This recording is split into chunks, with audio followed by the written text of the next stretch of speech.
بۆی زانیاریان زێدەتر لەسەر وەیەکێ گەلۆکە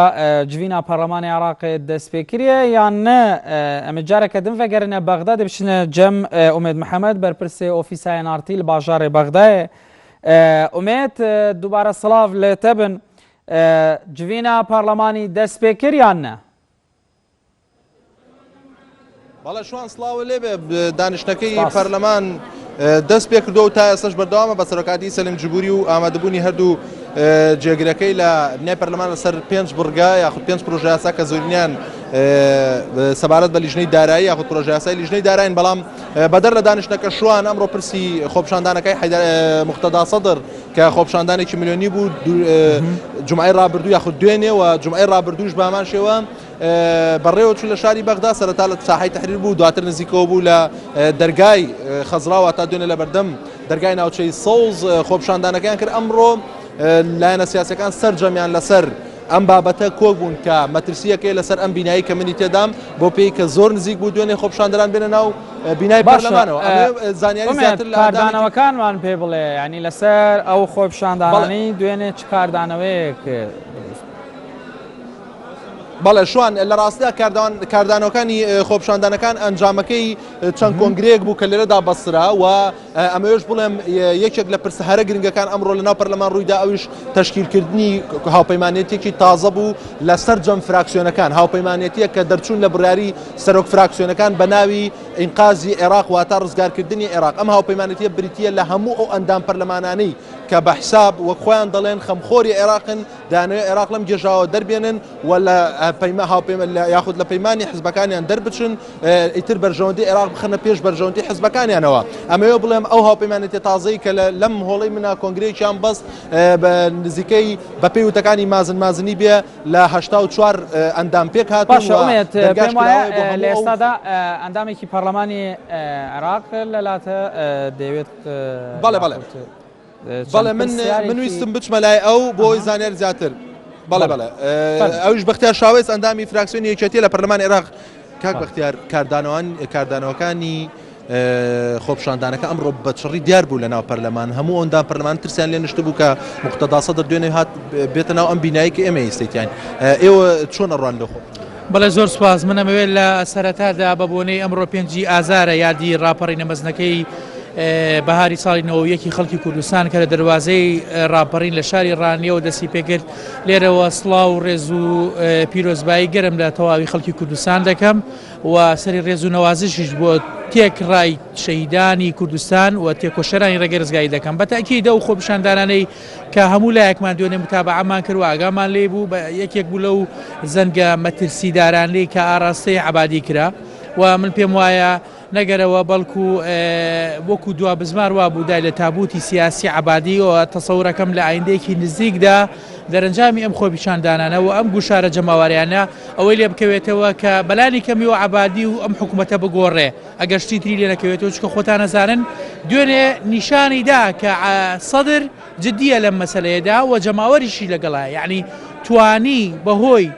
ئەو خۆپیشاندانە زۆرەی کە لە مانگی ئابەوە دەستی پێکرد بوو خۆی بک بە قایدی خۆپیشاندانەکان و خەڵکەکەی خۆی تێگەڵکە و بیخوازێتەوە بۆ خۆی. دکتۆر دوێنێ خەریک بوو بێنە ناو ئەم بینایەوە و خەزرا ناوچەی سەوز بەپێی هەموو میدیاکان باسییان لەوە کرد کە لایەنە سیاسیەکان چۆڵیان کردبوو. کورد دوێنێ لە خەزرا مابووە بەشێکی زۆر لە وەک خۆتان ئەتانوت ماونەتەوە لە بەڵام مەترسی ئەوە بوو کە بێنە بیناکەوە. ئێوە فشاری ئێوە وەکو پەرلەمانتاران عێراق بە تایبەتی کوردش فشارتان لەسەر حکومەت چێ بێ کە لە بەدەم داواکانی سەدرەوە بچێت؟ ئێمە نەمان شاروێتەوە هەر شتێک، هەر بەرنامەیەک، هەر پرۆژەیەک لە خزمەتی ئیسلاح بێ، لە خزمەتی چاکسازی بێ، لە خزمەتی گۆڕینی هەیکەلەیەکی فاسد بێ بۆ هەیکەلەیەکی پڕ لە چاکساز و عادل بەتەکی لەگەڵیان. بەڵام لێرەدا گومانمان هەیە هەندێک لایەن وەکو مزادێکی سیاسی ئەم کارتە بەکارێنن و لێرەشەوەمێ بڵێم ڕەنگە هەندێک لە محاولەتەکانی سەدر بە شێوەیەک لە شێوەکان پەیوەندی بۆ هەبێت کە دەوێت ئەو شەپۆلە بۆ خۆی بگوازێت، ئەوە بۆ شەقامەکە بۆ بەدەست خۆی بێنێ و لە دوجاریشدا دوور نییە داوای پۆستی سەرۆک وەزیرانی بکە لە دوای گۆڕانکاریەکان و ببێ بە هاوکێشەیەکی بە ژمارەیەکی بەهێز ناو هاوکێشە سیاسیەکاندا لەبەرەوە بەتەکید ئێمە لەگەڵ خۆپیشاندانەکانین بەڵام بیرمان نەچێ ئەو مهلەیەکی داناوە نزیکەی 45 ڕۆژە تایەکی چوار ئەم مەوزوعە بەردەوامە بێت لە دوای ئەوە تەسەورەکەم گۆڕانکاری ڕیشەیی بێ ئەگەر ئەمریکا و کۆمەلگەی نێودەوڵەتی و با بڵێن ئێرانیش بە شێوەیەکی چڕنێتە ناو ساحەکەەوە توێ بڵێ ئەو خۆپیشاندانەی دوێنێ بۆ بەرژەوەندی بوو یان مەبەستی سەدر لە چاکسازی نییە خۆی بیرمان نەچێت خودی تیاری ئەحرار کە جەماعەتی سەدرن ئەمانە چەند وەزیرێکیانەیە بەشێک لەم وەزیرانە داواکراون لە لای قەزاوە خۆی بێبەری کرد لە وەزیرانە بۆ ڕاستکردنەوەی قسە خۆی وتی یەک نوێنەرم نییە لە بە تەکید ئێمە قسەی لەسەر نەتیجە ئەەکەین ئەوەی کە لە ڕابردووە ڕوویداوە کێ کردوێتی ئەبێ ئەوە بزانین ڕاستە ئەو بێبەری نییە بێبەری نیە لەبەرەوەی خۆی پاکاتەوە بەڵام ئەگەر بێتە سەر مۆزوعی گەندەڵی و گەندەڵکاری بە تەکید هەموو لایەکی تێدایە بە عارەتی جێگیری سەرۆک وەزیران بوو لە ماوەی ڕابردوودا ئێستا حالە کراوە مەلەفەکەی ئەمە ئەو ئەنجا لەگەڵ ئەمەشدا وەکو ئاماژەم بۆ کرد ئەمە مناوەرەی سیاسیە زیاتر دەیەوێ ئەو شەقامە خرۆشاوە بۆ خۆی بگوازێتەوە من پێم وایە توانیشی دوێنێ ئیسپاتی کرد هەفتەی پێشووتر کە خۆی هاتە ناو خۆپیشاندانەکانەوە وتی هەفتەی ئایندە ئەچینە بەردەم دەرگاکانی ناوچەی سەوز ئەمەی کرد ئیسپاتی کرد کەواتە ئێستا من پێم وایە ئەم زەنگە مەترسیدار و ریاکەرەوەی شخصی یەکەم بۆ عەبادیە چونکە بە پێی معلوماتی ئێمە پێش ئەوەی کە سەدر و کوتلەی سەدری بچێتە ناو خۆپیشاندانەکانەوە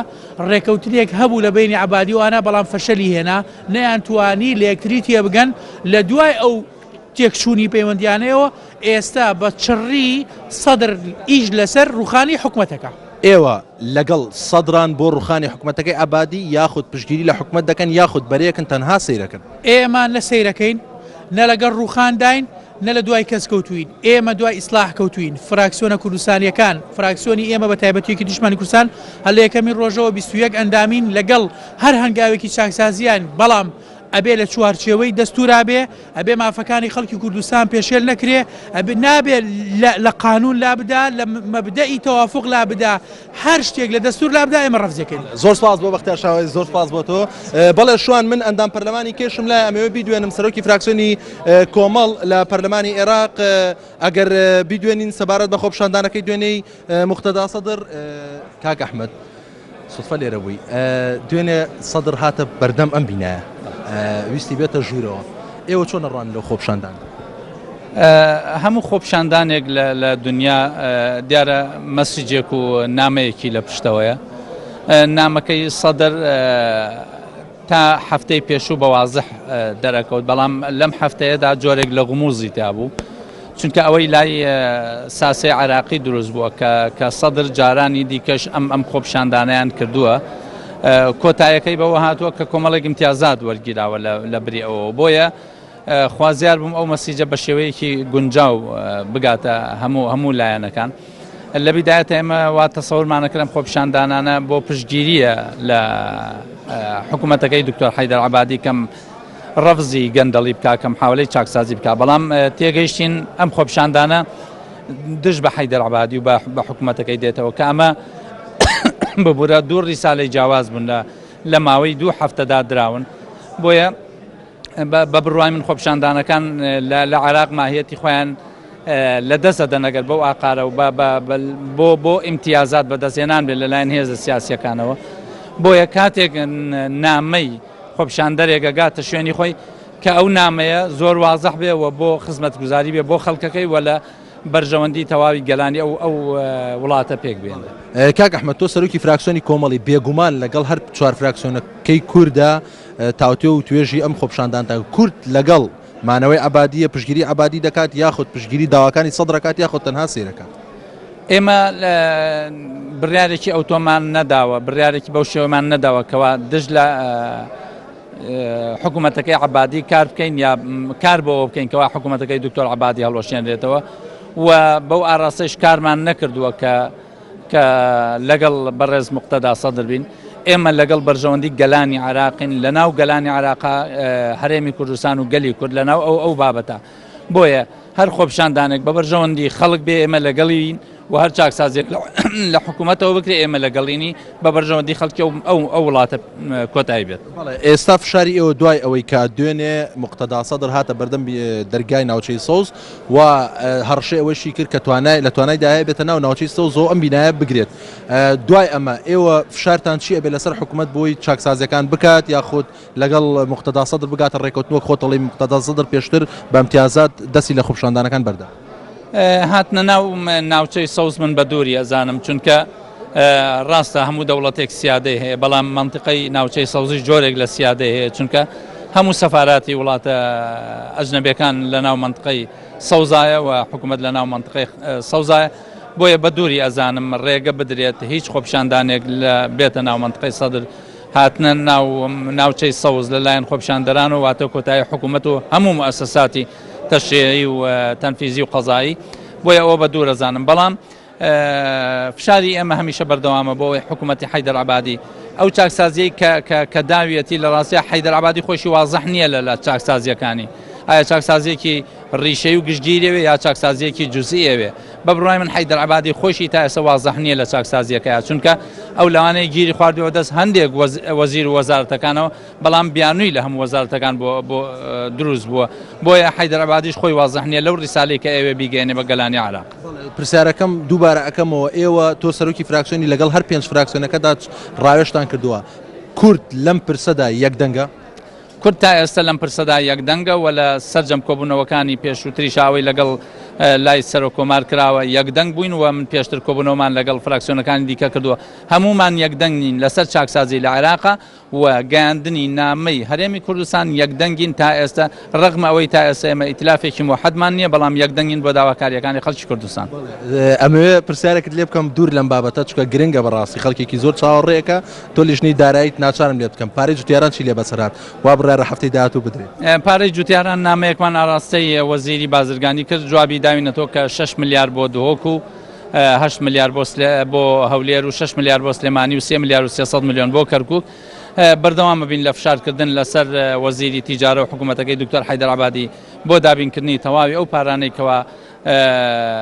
جوتیاران چاوەڕێیەکەن یا استحقاقاتیان هەیە و گەنمیان ڕادەست کردووە بە حکوومەتی عێراقی ئەومان لەبیر نەچێ حکوومەتی هەرێمی کوردستان ئەبێ لە گەنمی 2016 احتیاتی خۆی بکات چکە ئەوەی من بیستمە لە وەزیری تیجارە پێ ئەچێ ئامادە نەبن گەنمی ساڵی 2016 وەربگرن چونکە کۆمەڵی مەرجیان هەیە ئەو مەرجانەش هەندێکی بیانوە و هەندێکی مەرجی حەقیقین. مژدەیەکی خۆش بوو بۆ جوتیاران هیوادارم بێت دەست خۆش بۆ تۆ بژیت. بەڵێ شوان دەگەڕێمەوە لای تۆ ئەوە وتە و بۆ چوونی سەرۆکی فراکسیۆنی کۆمەڵ بەڵێ ئومێد محەممەد بەرپرسێ ئۆفیسای NRT لە باژارێ بەغداد گەلەک سپاس بۆ زانیاریێنتە.